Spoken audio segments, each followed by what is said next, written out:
Yeah, swimmers coming out for the multi-class final now. We saw Susanna Hext in lane 1, Sienna Oxby in lane 7. That was Georgia Sheffield and Olivia Newman-Baronius. What a World Para Series she had in Italy a couple of weeks ago. 4 gold medals on the World Para Series, including one in this event. Louise Fiddis, World Championship medalist. And there's Jessica Jane Applegate. Well, rose to prominence, winning gold here in the Paralympic Games right here in London in 2012. She's the reigning world champion. First world title that she won since 2013, Jessica Jane. But she will have her work cut out, because this young lady, Poppy Maskill, 2:08.41 in qualifying. 2 swimmers dipped under the nomination time. One of them was Poppy Maskill, and the other one was Susanna Hext, who swims in the S5 classification.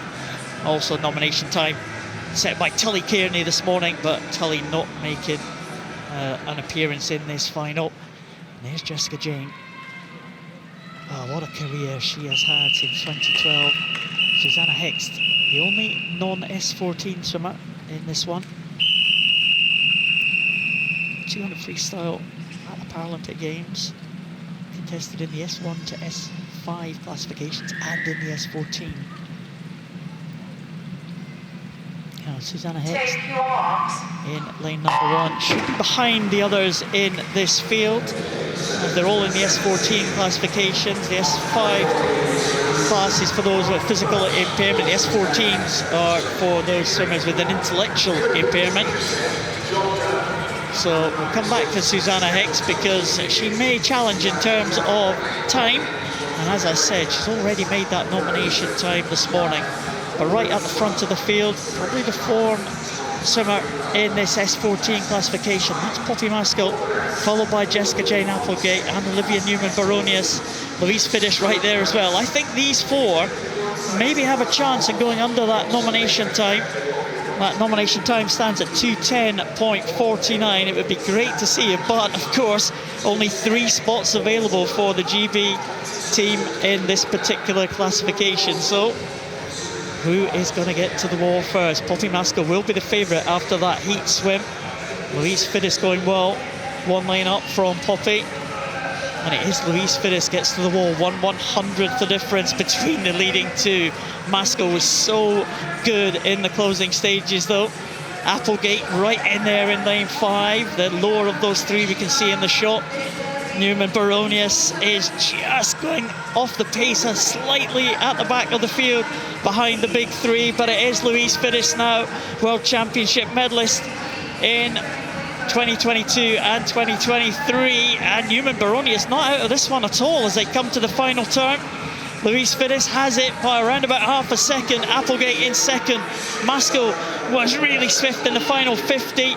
Can she come back on Louise Fiddis now in lane number 3? And look at Newman-Baronius making a little bit of a bid. The newcomer upsetting the main 3 in the centre of the pool here. Olivia Newman-Baronius. Here comes Poppy Maskill as well. Applegate, the world champion, I think is out of it here as they come into the final stages now. 2:10.49. Who's going to take this one? It's going to be very close, all on the touch. And it is Poppy Maskill will take it.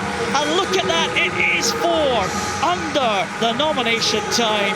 A 1/10 of a second though it was for Poppy Maskill. Just ahead of Olivia Newman-Baronius. What a swim that was. And Louise Fiddis also under the time in 2:09.25. And the world champion Jessica Jane Applegate under the time, but 4th place in this 200 freestyle. Well, Susanna Hext, we're not finished yet, of course. It is a multi-class event, and what can Susanna Hext do in terms of the points inside the nomination time in the heats this morning in 2:57.35? And as she comes into the last 5, she's not going to be a million miles away from that 2:57. Is she going to challenge the 800-point mark? Well, not quite for Susanna Hext. 800 points, again, inside the nomination criteria.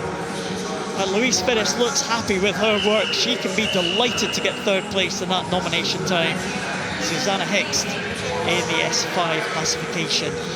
She will be okay as well, but a great battle at the front of the field there between the S14s. Well, it always promised to be a great tussle between those S14 swimmers at the front of the field, and that's how it proved. The lead almost changed hands. I'd almost written off Olivia Newman-Baronius, but she came back so strong in that final 50.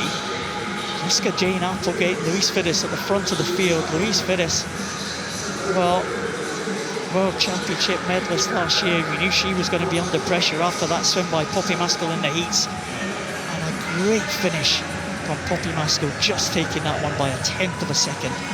With Susanna Hicks coming through to also claim the nomination time. And look at that, 5 swimmers, all in the 800-point range, all nomination times. But the important one, well, 3 S14s there at the top, and 1 S14 will miss out. What a race.